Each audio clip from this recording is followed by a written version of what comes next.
Whenever you do any work that involves opening the cooling system, air gets into the system.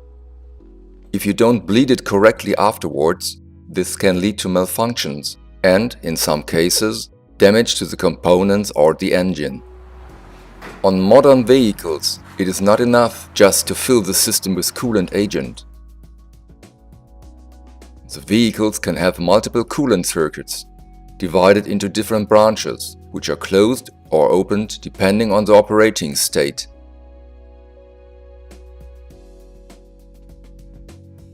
Multiple mechanical and electrical water pumps are frequently installed simultaneously. Air can collect in all of these branches and components. This can cause the gaskets for mechanical water pumps to run dry and get damaged. The air bubbles in the system can cause localized hot points, which can damage the electronic components on an electrical coolant pump or cause them to age prematurely. So it's essential that you follow the vehicle manufacturer's instructions for bleeding the cooling system. On newer vehicles, bleeding is normally carried out using a designated program option in the diagnostic tester. The process differs by manufacturer, vehicle and model in terms of the actions needed and the duration.